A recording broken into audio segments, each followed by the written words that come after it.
کل زمانے پر مسلم بادشاہت آپ کی۔ والصلاة والسلام على سید الانبیاء والمرسلین محمد وعلى آلہ واصحابہ اجمعین، اما بعد فقد قال اللہ تبارک وتعالی فی کلامہ المجید والفرقان الحمید: اعوذ باللہ من الشیطان الرجیم، بسم اللہ الرحمن الرحیم۔ وَإِذْ أَخَذْنَا مِيثَاقَ بَنِي إِسْرَائِيلَ لَا تَعْبُدُونَ إِلَّا اللَّهَ وَبِالْوَالِدَيْنِ إِحْسَانًا وَذِي الْقُرْبَى وَالْيَتَامَى وَالْمَسَاكِينِ وَقُولُوا لِلنَّاسِ حُسْنًا وَأَقِيمُوا الصَّلَاةَ وَآتُوا الزَّكَاةَ ثُمَّ تَوَلَّيْتُمْ إِلَّا قَلِيلًا مِّنكُمْ وَأَنْتُمْ مُعْرِضُونَ۔ صدق اللہ العلی العظیم۔ قابل احترام ماؤں اور میری پیاری اسلامی بہنوں، ہماری یہ تفسیر کے سلسلے میں آج کے اس مجلس کے اندر سورہ بقرہ کی آیت نمبر 80 پر 3 ہم نے ابھی جو تلاوت کی گئی اس کو سنا ہے۔ اس آیت کے اندر ایک عام عنوان ہے بنی اسرائیل سے کیا بلکہ قرآن کریم کے اندر ہمارے لیے بھی یہی حکم دیا گیا، اور یہ مشترک احکام ہیں، کامن احکام ہیں، جس کا تعلق حضرت آدم علیہ السلام سے لے کر سرکار دو عالم، رحمت دو عالم، ہمارے آقا مولا حضرت محمد مصطفیٰ صلی اللہ علیہ وسلم تک بھی جتنے بھی انبیاء بھیجے گئے، سارے نبیوں کے ذریعے سے امت کو ہمیشہ اسی کی تعلیم دی گئی۔ اللہ نے اپنے بندوں کو یہی پیغام پہنچایا۔ کیا حکم ہے؟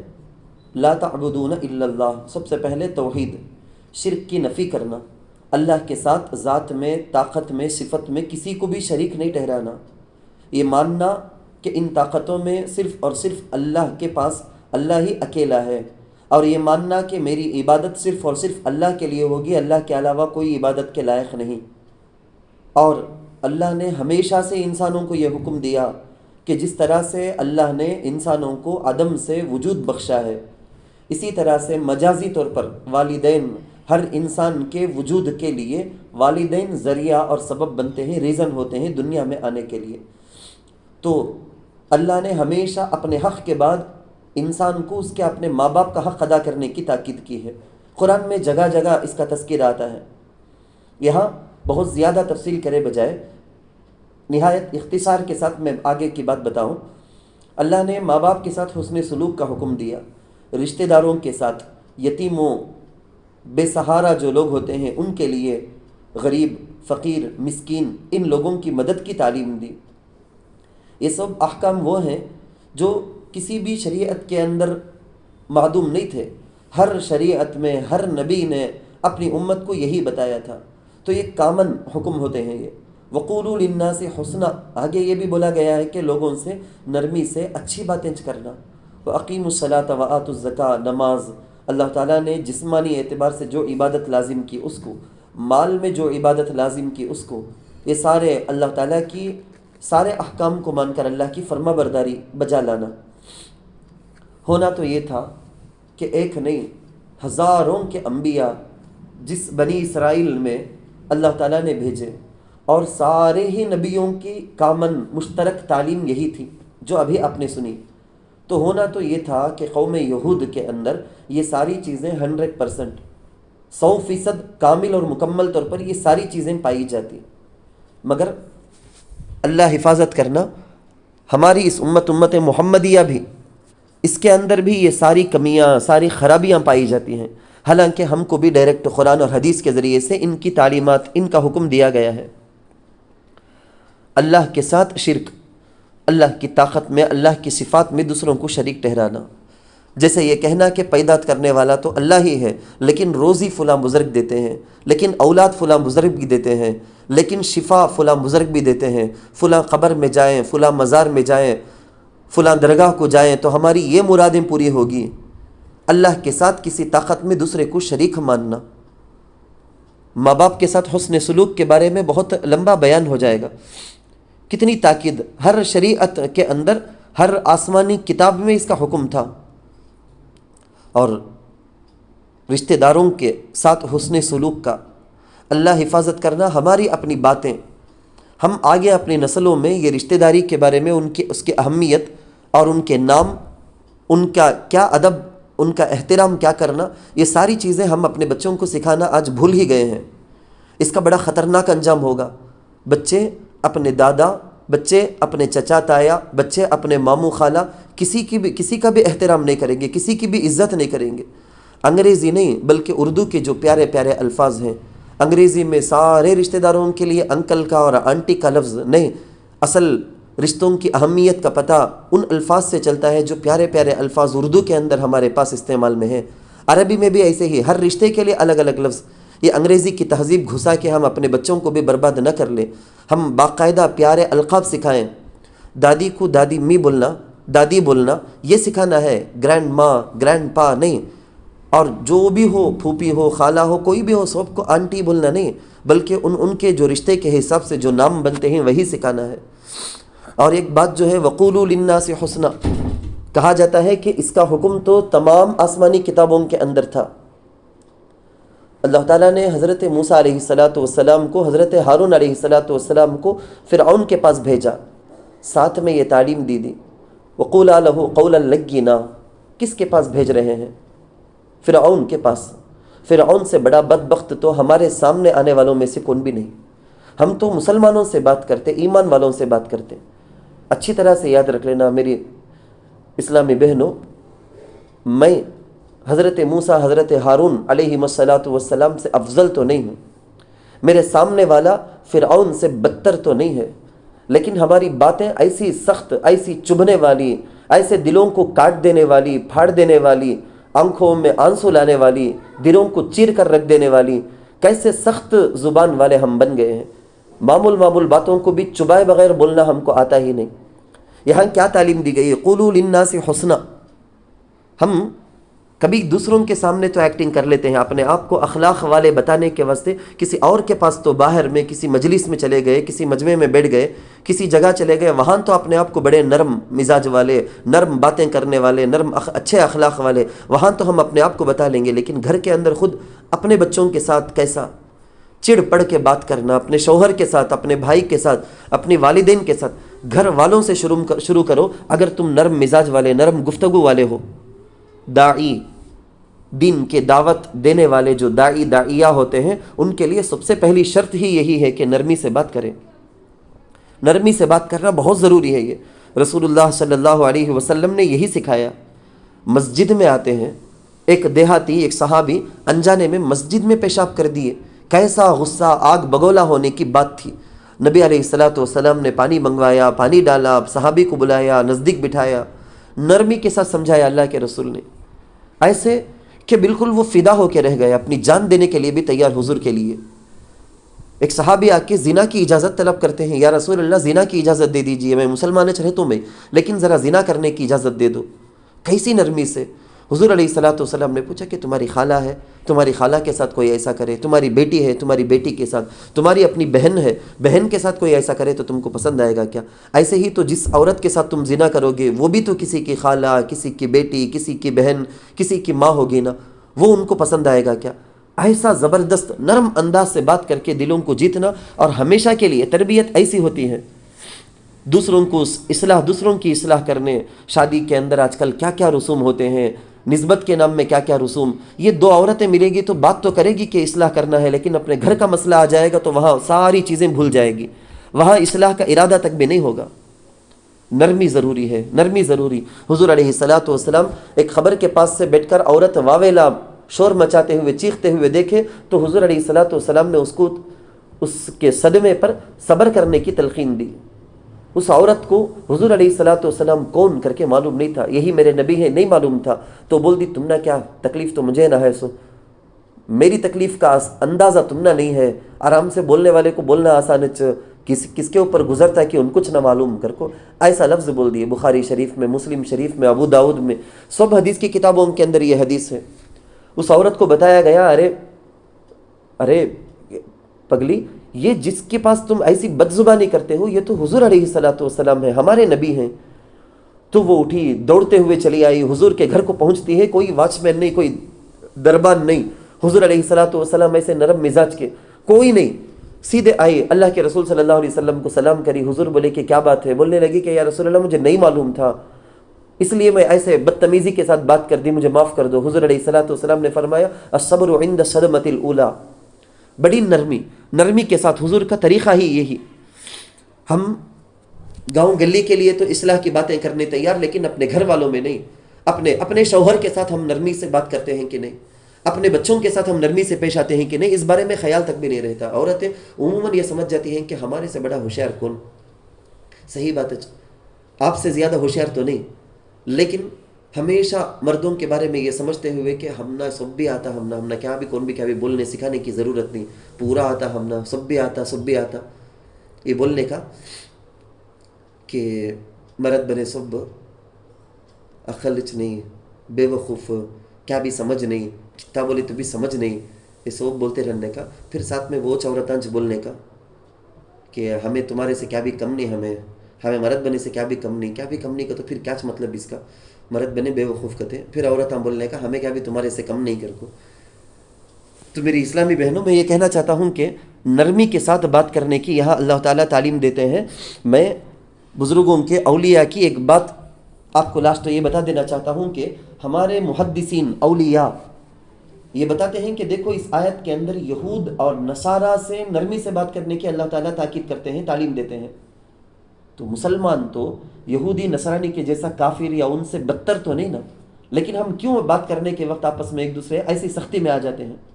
تو اب دیکھیں اس آیت کے ترجمے کو. وَإِذْ أَخَذْنَا مِيثَاقَ بَنِي إِسْرَائِيلَ, اور جب کہ ہم نے بنی اسرائیل سے پختہ عہد لیا, لا تعبدون الا اللہ, کہ تم عبادت نہ کرو مگر اللہ کی, وبالوالدین احسانا, اور والدین کے ساتھ حسن سلوک کرو, وذی القربا, اور رشتہ داروں کے ساتھ, والیتاما, اور یتیموں کے ساتھ, والمساکین, اور مسکینوں کے ساتھ, وقولوا للناس حسنا, اور لوگوں سے اچھی بات کہو, وَأَقِيمُوا الصَّلَاةَ وَآتُوا الزَّكَاةَ, اور نماز قائم کرو اور زکوٰۃ دو, ثُمَّ تَوَلَّيْتُمْ إِلَّا قَلِيلًا مِّنْكُمْ وَأَنْتُمْ مُعْرِضُونَ. اتنے ہزار انبیاء, اتنی ساری کتابیں آ کر بھی بہت کم لوگ اللہ تعالیٰ کی اور اپنے نبیوں کی, رسولوں کی بات مانے. اسی کو اللہ کہتے پھر تم نے روگردانی کی, مگر تم میں سے تھوڑے لوگوں نے, اس حال میں کہ تم منہ پھیر رہے ہو.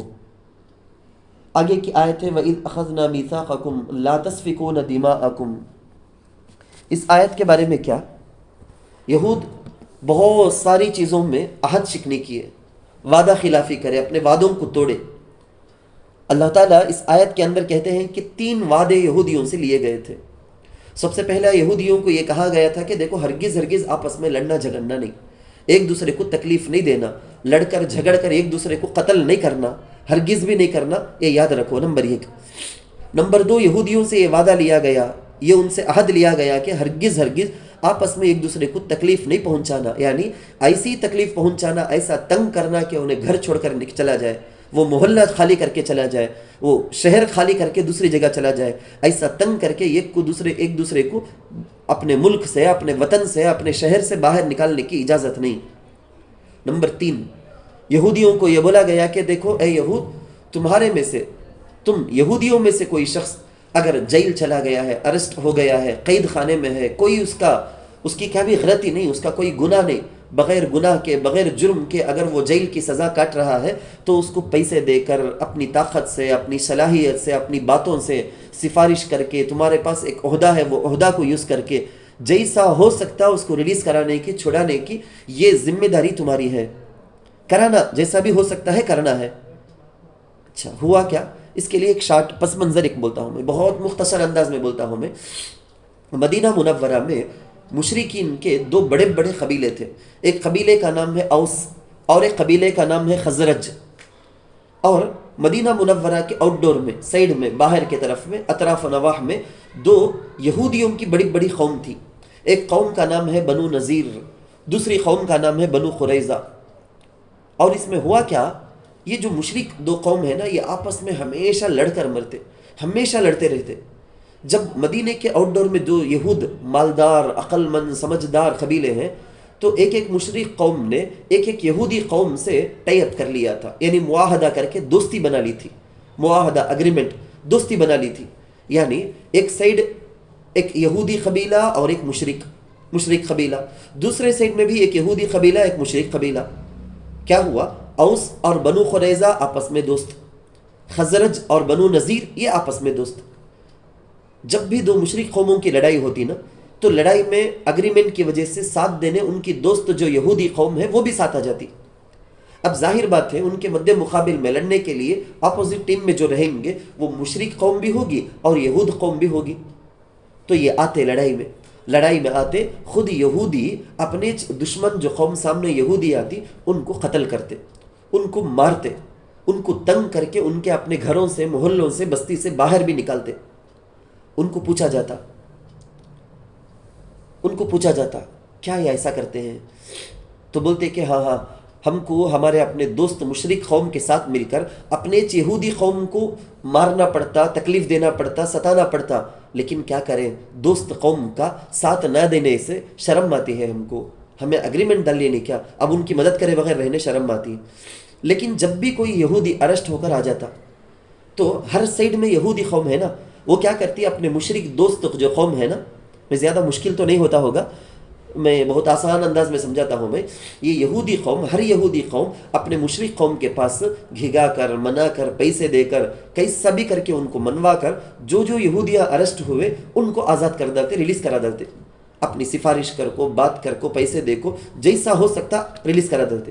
ان کو پوچھے تمہیں اتنا لڑکو ساتھ دے کو ان کو ارسٹ کرنے رکھے، اب کیا یہ؟ بولے تو نہیں، ہمارے پاس تورات میں لکھو ہے، یہ ہمارے اوپر فرض ہے، کون بھی یہودی قیدی ہو گیا، ارسٹ ہو گیا بولے تو اسے چھڑانا، ریلیز کرنا ہمارے اوپر فرض ہے. تو اللہ پوچھتے کیا یہ کچھ فرض تھا کیا؟ فرض تو 3 چیزیں تھی نا تمہارے اوپر، نہیں لڑنا نہیں آپس میں کر کو بچ حکم دیا تھا. ایک دوسرے قوم کو، یہود ایک دوسرے کو باہر نہیں کرانا، بھگانا نہیں کر کو بھی فرض تھا. وہ 2 چیزیں بھی کرنا تمہارے لیے حرام تھا. سو وہ حرام کام کرتے، لیکن قیدیوں کو ریلیز کرنے میں فقط نہیں یہ فرض کام، یہ ہمیں کرنا بول کے بولتے ہیں نا. یہ کیا تمہاری عقل؟ اللہ تعالیٰ ایک تو سب سے پہلے تو یہ پوچھتے ہیں، بلکہ اس کی آگے کی آیت بھی ملا کے میں آپ کو سمجھاتا ہوں تاکہ ایک ساتھ تسلسل کے ساتھ بات آپ کو سمجھ میں آ جائے سلسلہ وار. کیا کرتے ہیں؟ حقوق اللہ کو بھی، حقوق العباد کو بھی، 2 میں بھی مزاح. نہ بندوں کا حق ادا کر رہے ہیں، نہ اللہ کے حکم کا پالن کرتے ہیں، اس کا لحاظ رکھتے ہیں. دونوں کو توڑ کر، یعنی بندوں کو بھی نقصان پہنچا کر بندوں کا حق توڑ دیے، اللہ کے حکم کو توڑ کر اللہ کے بھی حق کے خلاف کر دیے. اب ایسے لوگوں کو کیا بولنا؟ یہ لوگ کیا کرے ہیں؟ تورات میں جو احکام تھے نا، جو ان کے سمجھ میں آئے، جو ان کے دل کو تسلی لگی، وہ حکم لے لیے، ایمان لائے. جو حکم ان کے دل کو پسند نہیں، وہ حکم کو پیٹ کے پیچھے پھینک دیے. میری ماں و بہنوں، ذرا سوچ کو دیکھو، ہمارا بھی یہ حال. حدیث میں، قرآن میں جو باتیں ہیں کر کے ہم سنتے ہیں یا ہم پڑھتے ہیں، لیکن ذرا اندازہ کر کو دیکھو کہ کتنی چیزوں پر ہم عمل کر لیتے. وہ تمام چیزوں کو ہم ضرور لیتے، بیان میں سنتے، تفسیر میں سنتے، ضرور ہم اس پر عمل کرتے جو ہمارے دل کو لگ گیا، اور جو ہمارے دل کے لیے تکلیف کا، بوریت کا ایسا سبب بنتا ہے اس کو ہم چھوڑ دیتے، ہوا میں اڑا دیتے. گھنٹوں مصلی میں بیٹھنا ہے تو ہمارے دل کو لگ گیا، بیٹھ گئے. ہم کو بولا گیا کہ دیکھو اگر تم ساس ہو تو بہو کے ساتھ برتاؤ ٹھیک ہو، تم اگر بہو ہو تو ساس کے ساتھ برتاؤ ٹھیک ہو، ماں بیٹی کے ساتھ درمیان میں آپس میں کیسا تعلق ہو، اگر کوئی بھاوج ہے، کوئی نند ہے تو آپس میں ان کا تعلق کیسا ہو. یہ جو بولا گیا اس کو ہوا میں چھوڑ دیے. گھنٹوں مصلی میں بیٹھ جانا آسان، اشراق، چاشت، تہجد پڑھ لینا آسان، کئی پاروں کی تلاوت کر لینا آسان، بے شمار ذکر بیٹھ کر لینا آسان، کیونکہ یہ سب دل کو لگ گیا، اس پر تو عمل ہے الحمدللہ. لیکن اسی طرح سے دیگر جو احکام ہیں حقوق العباد کے سلسلے میں، اس میں بھی ویسی ہی توجہ ہونی چاہیے. اللہ معاف فرمایا، اللہ ہم کو نیک ہدایت دے. ان آیتوں کے اندر اللہ تعالیٰ سب سے پہلے تو یہی ان کی چال بازی کو بتاتے ہیں. خیر، جہاں تک میں بولا وہاں تک کا ترجمہ سن لے. وَإِذْ أَخَذْنَا مِيثَاقَكُمْ لَا تَسْفِكُونَ دِمَاءَكُمْ وَلَا تُخْرِجُونَ أَنفُسَكُمْ مِنْ دِيَارِكُمْ، اور جب کہ ہم نے تم سے پختہ عہد لیا کہ تم آپس میں خون مت بہاؤ اور ایک دوسرے کو اپنے گھروں سے مت نکالو. ثم اقررتم، پھر تم نے اقرار بھی کیا. دیکھو، اقرار کیے، خالی سن کر خاموش رہ گیا ایسا نہیں ہوا، اقرار بھی کیے، بولے کہ ہاں ضرور ہم ایسا کریں گے. جیسا میرا آپ کا حل ہے نہیں، لا الہ الا اللہ محمد الرسول اللہ بول کے ہم اقرار کرے ہیں، اللہ جو بھی بولے، رسول جو بھی بولے سب مانیں گے بول کے. خیر ان لوگوں نے بھی اقرار کیا تھا وانتم تشہدون، مگر اللہ تعالیٰ کہتے ہیں کہ اے یہود بولے تو تھے تم، لیکن اس حال میں کہ تم گواہی دیتے ہو. ثم انتم ہؤلاء تقتلون انفسکم وتخرجون فریقا منکم من دیارہم، پھر تم وہ لوگ ہو کہ تم ایک دوسرے کو قتل کرتے تھے اور تم اپنے میں سے ایک جماعت کو نکالتے تھے ان کے گھروں سے. تظاہرون علیہم بالاسم والعدوان، تم ان کے خلاف گناہ اور ظلم میں مدد کرتے تھے. دو ورڈز لائے ہیں اللہ، ایک تو بالاسمی، دوسرا ہے والعدوان، ایک حقوق اللہ کو ترک کرنے اور ایک حقوق العباد کو چھوڑنے، دونوں کو ملا کر اللہ تعالیٰ لے آئے ہیں. وَإِن يَأْتُوكُمْ أُسَارَىٰ تُفَادُوهُمْ، اور اگر وہ تمہارے پاس قیدی بن کر آئے تو تم ان کا فدیہ دیتے تھے. وَهُوَ مُحَرَّمٌ عَلَيْكُمْ إِخْرَاجُهُمْ، اس حال میں کہ تم پر ان کا نکالنا حرام تھا. افتؤمنون ببعض الکتاب وتکفرون ببعض، کیا پھر تم تورات کے بعض حصے پر ایمان رکھتے ہو اور بعض کے ساتھ کفر کرتے ہو. اللہ حفاظت فرمائے ہمارا یہی حال. حدیث میں جو پسند آئی وہ بات لے لیے، باقی کو ہوا میں. قرآن کی جو باتیں ہم سنے دل کو لگی وہ بات لے لیے، باقی کو ہوا میں چھوڑ دیے. یعنی جس پر عمل کرنا ذرا بھی ہم کو مشکل لگتا ہے اس کو ہوا میں چھوڑ دیے.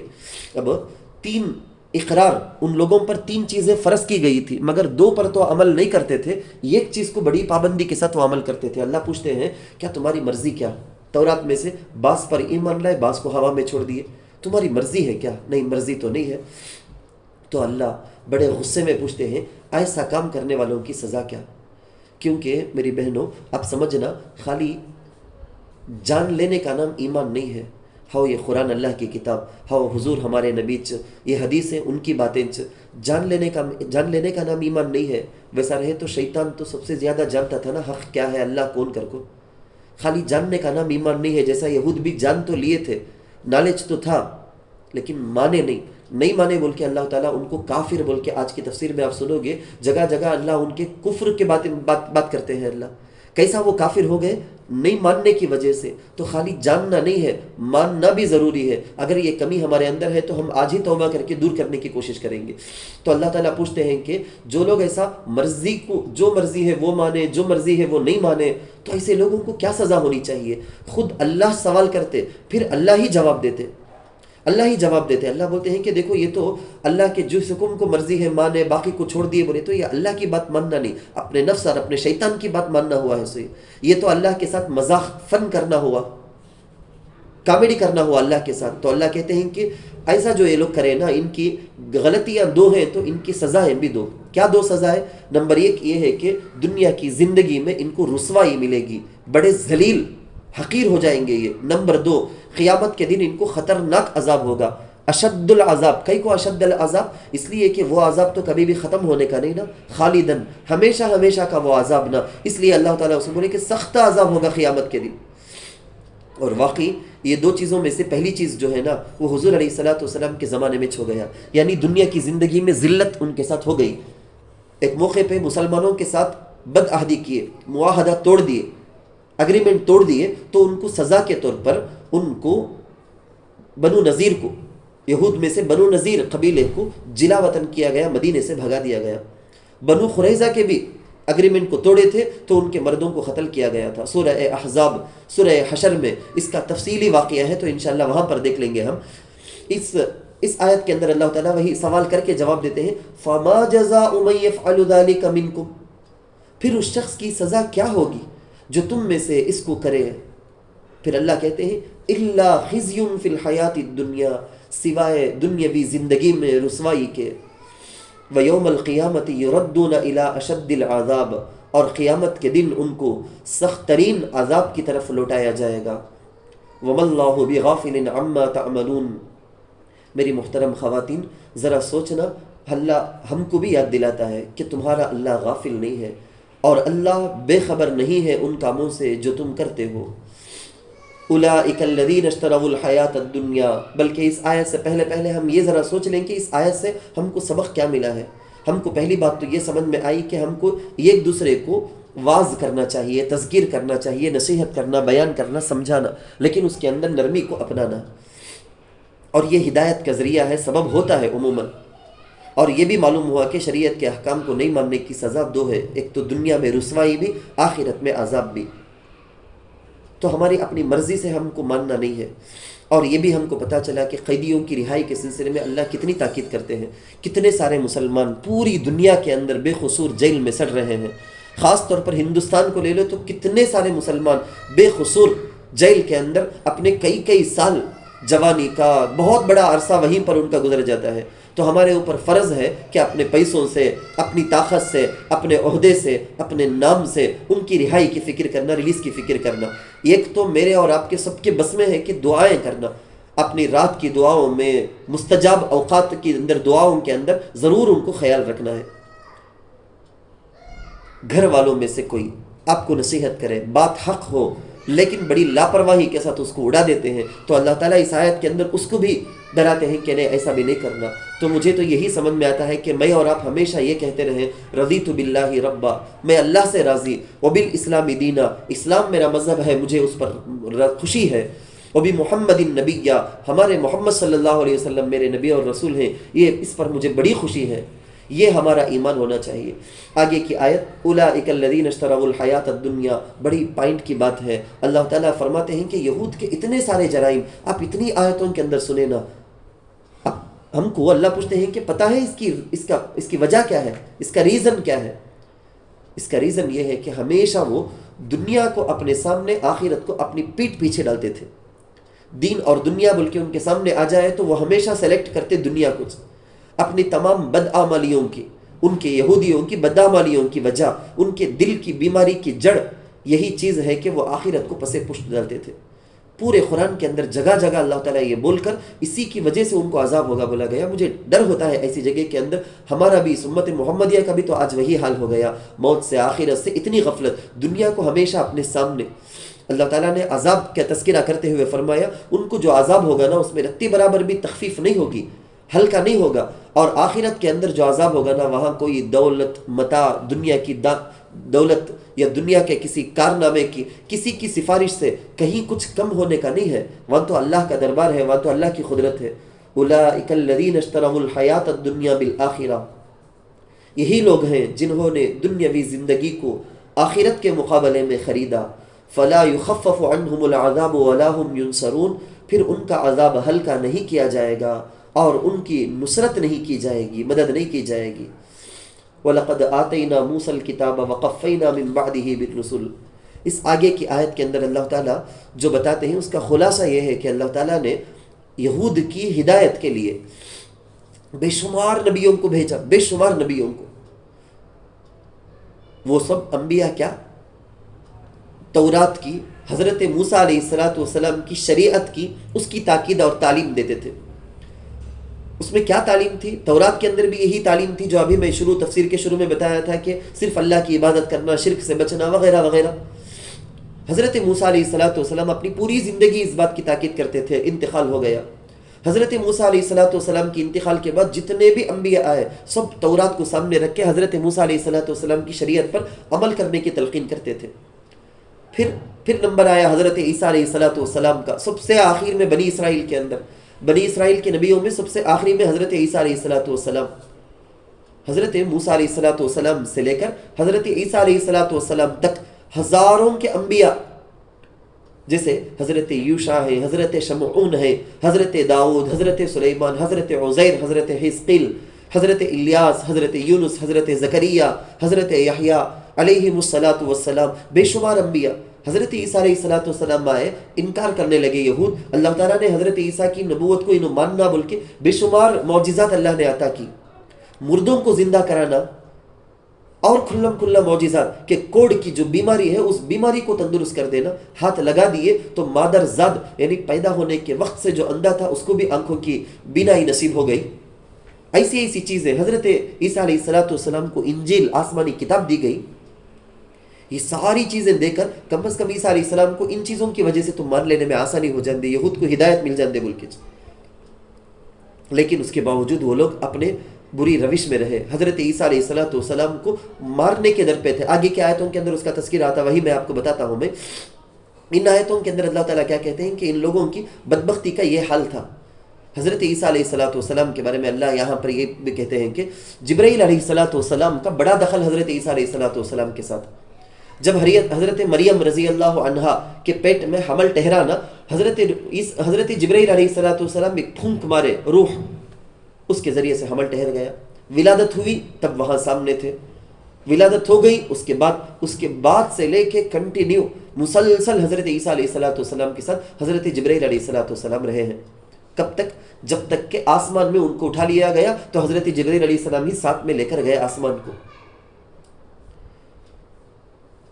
میں آپ کو یہاں پر یہ بھی بتانا چاہوں گا، محدثین جو کہتے ہیں، مفسرین جو کہتے ہیں، اس سے پتہ چلتا ہے کہ جو مرد یا عورت حق کام کو، دین کے کام کو کرنے کے لیے اپنا سب کچھ قربان کر کے مکمل دین کے کام میں اخلاص کے ساتھ اتر جائے نا، ہزار بیماریوں کے باوجود، ہزار تکلیفوں کے باوجود ہمیشہ ایسا مدد کرنے والے فرشتے اس کے ساتھ لگے رہتے ہیں. اللہ تعالیٰ ان فرشتوں کو ساتھ رکھ دیتے ہیں، تو ہزار بیماریوں کے باوجود اس سے وہ کام ہوتے رہتا ہے.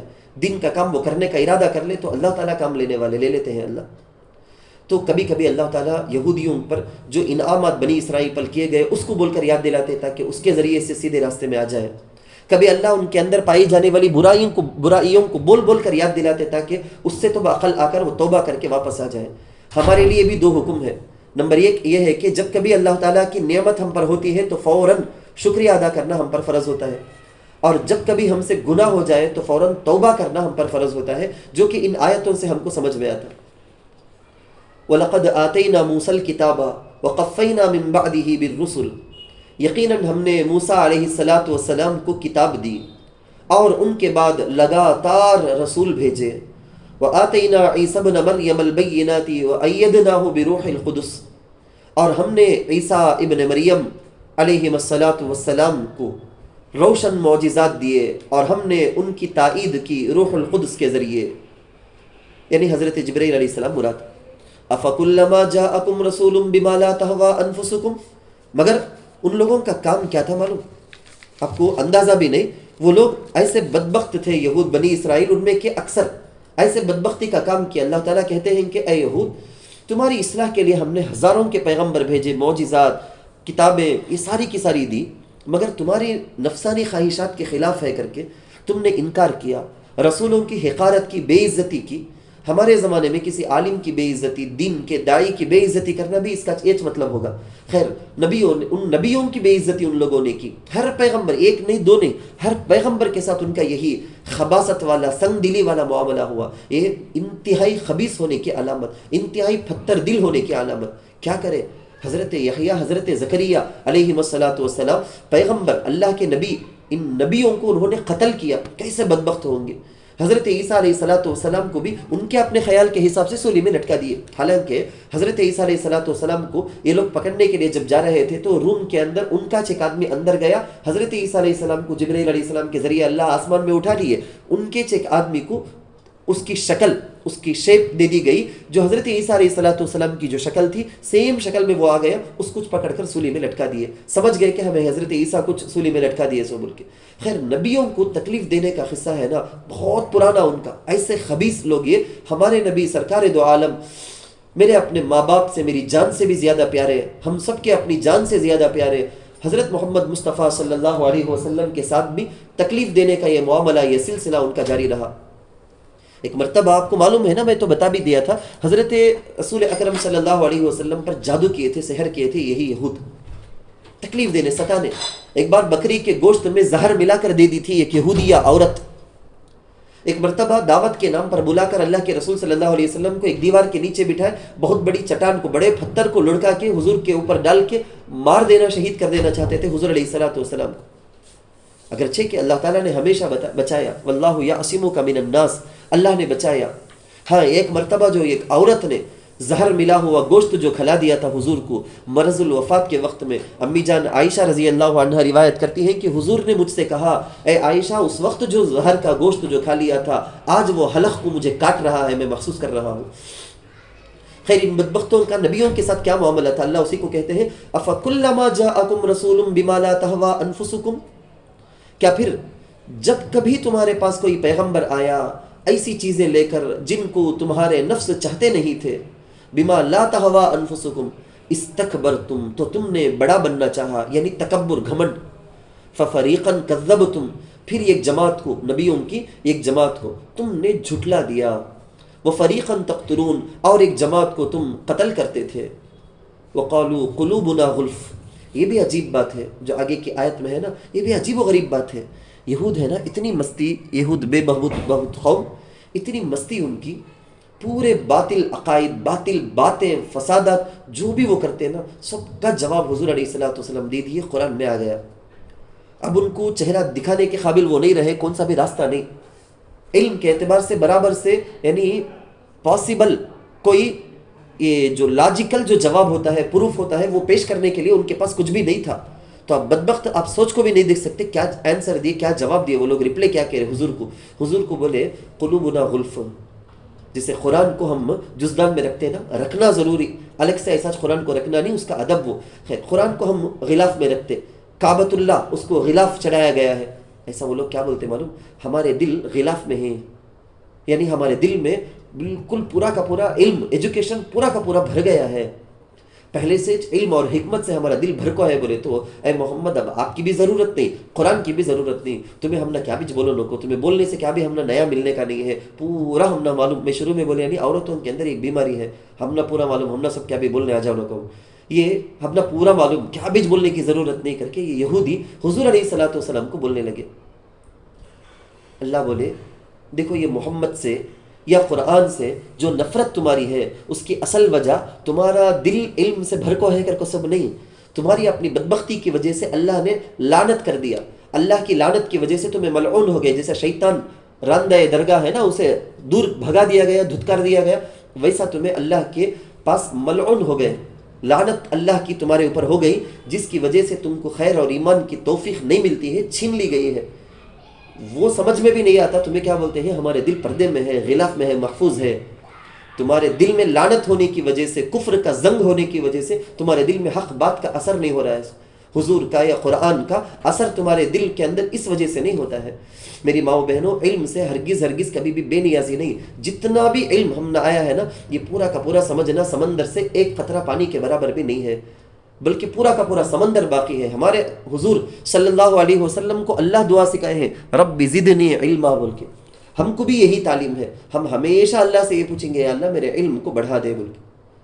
تو جب نبی کو، اے نبی ہم نہ کیا بھی ایمان کے بارے میں بات بھی کرو کو، دعوت بھی دینے کو، ہم نہ کیا بھی خیر کی بات ہم بتاؤ سنو کو، قرآن سناؤ سنو کو بول کے، یہ لوگ انتہائی درجہ، اعلیٰ درجے میں نبی کو جو مایوس کرے نا، تو اللہ تعالیٰ بھی ان کو انتہائی درجہ مایوس کر دیا۔ مایوس کیا مطلب، ایک دم بڑی سزا ان کے لیے بول کے اللہ تعالیٰ سناتے ہیں، جیسا کہ اس کے اندر ہے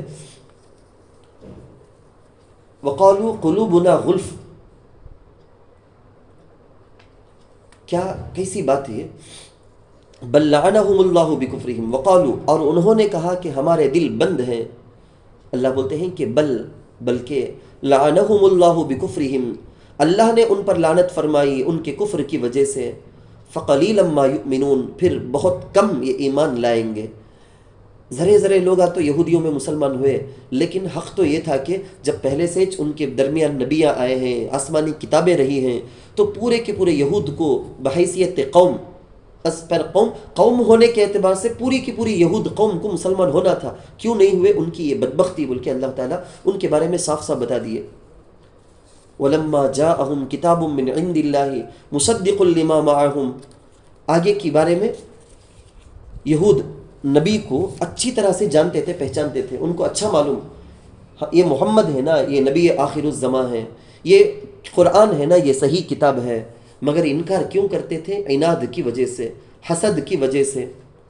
اللہ کہتے ہیں کہ حضور علیہ الصلوۃ والسلام کو بھیجنے سے پہلے ان کا کیا حال تھا معلوم، یستفتحون علی الذین کفروا، کیا مطلب، جاہلیت کے زمانے میں جب کبھی بھی مشرک قوم اور یہودیوں کو لڑائی ہوتی، ابھی بھی حضور نبی بنائے نہیں گئے، حضور آئے نہیں، اس سے پہلے یہودیوں کو بھی، مشرکوں کو بھی لڑائی ہوتی نا، ہمیشہ ہر لڑائی کے وقت میں انہوں بولتے تھے، انہوں کیا بولتے تھے، اچھا صاف بولتے تھے، رکو ویٹ کرو، ایک نبی، لاسٹ نبی بول کو ایک آنے والے ہیں، ان کی علامتیں یہ، سمبل یہ، ان کا چہرہ ایسا، ان کا بال ایسا، ان کا یہ ایسا رہے گا، انہوں آئیں گے، ان کے ساتھ مل کو ہمیں آ کو تمہارے پاس لڑتے دیکھو بول کو، مشرکین کو بولتے تھے، ایسا لڑیں گے، ایسا ماریں گے ہم تمہارا نام و نشان ختم کر کے رکھ دیں گے، وہ نبی آن دے رہے ہو، وہ نبی آن دے رہے ہو، بول کے نبی کا انتظار کرتے تھے۔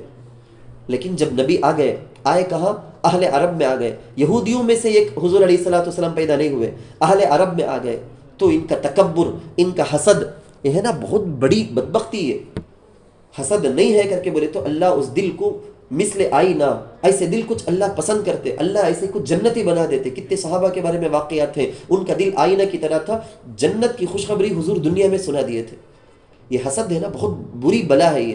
تو یہ لوگ، ان لوگوں کو کیا غصہ، بنی اسرائیل میں کہیں کو آئے نہیں محمد بنو اسماعیل میں آ گئے نا، عام عرب کے اندر آ گئے نا، یہودیوں میں کہیں کو پیدا ہوئے نہیں۔ اب ان کو ہمیں نبی کر کو مان لیے، لیڈر کر کو مان لیے، تو ہمیں اب تک لیڈر، ہمیں اب تک جانکار، نالج والے، پڑھے لکھے، ایجوکیٹڈ کر کو جو تھا نا، یہ پورا نام نشان ختم ہو جائے گا، ہماری حکومت نہیں رہے گی، چودراہٹ ختم ہو جائے گی، چودھری بول کے جو ہم ہے نا، یہ پورا چلا جائے گا ہمارے ہاتھ سے۔ اس حسد اور تکبر کی وجہ سے حق بات کو، قرآن کو، نبی کو سب نہیں مانے، انکار کر دیے۔ اللہ تعالیٰ اسی کو اس آیت کے اندر کہتے ہیں کہ وَلَمَّا جَاءَهُمْ كِتَابٌ مِّنْ عِنْدِ اللَّهِ، اور جب ان کے پاس کتاب آئی اللہ کی طرف سے، مُصَدِّقٌ لِّمَا مَعَهُمْ، جو سچا بتلانے والی ہے اس کو جو ان کے پاس ہے۔ یعنی تورات میں کیا ہے کہ اسی کے بارے میں قرآن بھی بولتا ہے، تورات بھی صحیح، حضرت موسیٰ علیہ السلام صحیح، یہ سب اس کی تائید کرنے والا، تصدیق کرنے والا ہے نا قرآن، تو ان کو ماننا چاہیے تھا۔ وَكَانُوا مِن قَبْلُ يَسْتَفْتِحُونَ عَلَى الَّذِينَ كَفَرُوا، اور وہ اس سے پہلے کافروں کے خلاف فتح طلب کرتے تھے، علی الذین کفروا، کافروں کے خلاف فتح طلب کرتے تھے۔ فلما جاءہم ما عرفوا کفروا بہ، جس کی ویٹنگ تھی وہ نبی، وہ قرآن آ گئے تھے، اور وہ جس کو وہ پہچانتے بھی تھے، پھر جب ان کے پاس آ گیا وہ جس کو وہ پہچانتے بھی تھے، تو انہوں نے اس کے ساتھ کفر کیا، یعنی انکار کر دیے۔ فلعنۃ اللہ علی الکافرین، جب سے میں آپ کو بتا رہا ہوں اصل میں ان کے بدبختی کی وجہ یہی ہوئی لاسٹ، پھر اللہ کی لعنت ہے کافروں پر۔ بِسَمَشْتَرَوْا بِهِ أَنفُسَهُمْ أَن يَكْفُرُوا، جو بھی حکم ان کو دیا گیا تھا ہمیشہ انہوں نے خلاف ورزی کی۔ تورات میں حضور کی جو نشانیاں تھیں، حضور آ جانے کے بعد پورا بدلا کر بولے، حضور کا چہرہ، حضور کے بال، حضور کا رنگ، ساری چیزوں کو بدلا کر بول دی۔ حالانکہ تھا، میں گزشتہ بار بھی تفسیر کے اندر بولیا تھا، حالانکہ تورات کے اندر حضور کیسے رہیں گے، کیا رہیں گے، پورا تھا، لیکن بدبخت لوگ کیا کہ ان کی حکومت اللہ پر بھی چلتی سمجھ گئے۔ وہ لوگ یہ بھول گئے اللہ قادر مطلق ہے، مالک مختار ہے، وہ جس کے اندر نبی آخر الزمان کو پیدا کرنا چاہے پیدا کر سکتا، اس کی اپنی مرضی ہے۔ یہودیوں میں پیدا کرنا، بنو اسرائیل میں پیدا کرنا بول کے اللہ کے لیے کیا بھی ضروری نہیں، یہ باتیں بھول گئے۔ وہ چاہتے تھے، ہمیں کیا چاہتے ہیں کہ اللہ ووچ کرنا، کئی کو اللہ کرے نہیں، اس لیے ہمیں ایمان نہیں لاتے۔ اللہ معاف کرنا، اگر ہمارے بھی دلوں کے اندر یہ حالت ہے، ہمیں پسند کرے جیسا حکم مانا، پسند نہیں کرے سکا حکم مانگا تو ہمیں نہیں مانیں گے۔ تو اللہ یہاں پر بولتے ہیں کہ دو عذاب ہے، کہتے آخرت میں جو عذاب ہوتا ہے نا، ہم ایمان والوں کو اللہ حفاظت فرمائے، اللہ ہم سب کی مغفرت فرمائے۔ ایمان والا بھی اگر گنہگار ہوگا تو قیامت میں عذاب ہوگا، مگر اس عذاب کس لیے ہوگا بولے تو پاک کرنے کے لیے، گناہوں سے تطہیر کے لیے وہ عذاب ہوگا۔ لیکن یہودیوں کو جو عذاب ہوگا نا، انہوں کرے سو تکبر، گھمنڈ، فخر، اس کی وجہ سے جو عذاب ہوگا نا، وہ عذاب بھی کیسا رہے گا بولے تو اس عذاب کے ساتھ ساتھ اس میں بے عزتی بھی ہوگی، بڑی رسوائی اور ذلت بھی ان کو ہوگی۔ ایسا ایک عذاب ہوگا ان کو، تفسیر کی کتابوں میں علماء نے لکھا ہے کہ ان کو ایسا عذاب ہوگا جس میں عذاب کے ساتھ ساتھ رسوائی اور ذلت بھی ہوگی۔ میری محترم ماں و بہنوں، آپ اچھی طرح سے یاد رکھ لیں کہ کفر کا سبب بنا تھا حسد، جہالت نہیں۔ جہالت رہے تو بھی اللہ معلوم نہیں رہے تو اللہ معاف کر ڈالتے، جہالت میں عذر ہے، لیکن حسد کی وجہ سے وہ لوگ کافر بنے۔ حسد کا ایک آیا تھا تکبر، گھمنڈ کی وجہ سے، اسی وجہ سے قیامت میں ان کو عذاب بھی بے عزتی والا عذاب ان کو دیا جاتا ہے۔ تو اللہ نے کہا بئس ما اشتروا به انفسهم ان يكفروا بما انزل الله بغيا ان ينزل الله من فضله على من يشاء من عباده، برا ہے جس کے بدلے میں انہوں نے اپنی جانوں کو بیچا، یہ کہ وہ کفر کرتے ہیں اس کے ساتھ جس کو اللہ نے اتارا۔ کیوں کفر کیا؟ حسد کی وجہ سے۔ ان ينزل الله من فضله، اس وجہ سے کہ اللہ اتارتے ہیں اپنا فضل جس پر چاہتے ہیں۔ فباؤوا بغضب علی غضب، پھر وہ غضب پر غضب کو لے کر لوٹے، یعنی آلریڈی تورات کا انکار کر کے کافر ہو گئے۔ تورات میں جو بات ہے وہی تو قرآن کے اندر بھی اللہ نے بتایا، اب قرآن کا انکار کرے تو ڈبل انکار ہو گیا، تو کفر پر کفر، تو اس لیے اللہ کا غصہ بھی غصے پر غصہ ہو گیا۔ اسی وجہ سے اللہ نے کہا وَلِلْكَافِرِينَ عَذَابٌ مُّهِينٌ، کافروں کے لیے رسوا کرنے والا عذاب ہے۔ اس کے بعد کی آیت کے اندر یہ ہے، یعنی اتنی دیر سے جو مضمون آپ سنے نا وہی مضمون ہے تقریباً۔ یہود بولتے تھے کہ بھائی دیکھو، جو کتاب جو نبی ہمارے پاس آئے، ہمارے اوپر اتاری گئی، وہ کتاب تو ہمیں مانتے، تورات مان لیتے، انجیل مان لیتے، ٹھیک ہے اوکے، لیکن قرآن تو ہمارے اوپر اترا نہیں نا، وہ بنو اسماعیل میں نہ آیا، بنو اسرائیل میں تو نہیں آیا نا، ہمیں اسے نہیں مانتے۔ تو اللہ بولتے یہ حسد کی وجہ سے نا، دیکھو کافر یہ کچھ نہیں، ان کا حسد بھی دکھتا ہے، دیکھو اسی سے قرآن بھی جیسا تورات اور انجیل اللہ کی کتاب ہے ویسا یہ بھی اللہ کی کتاب ہے۔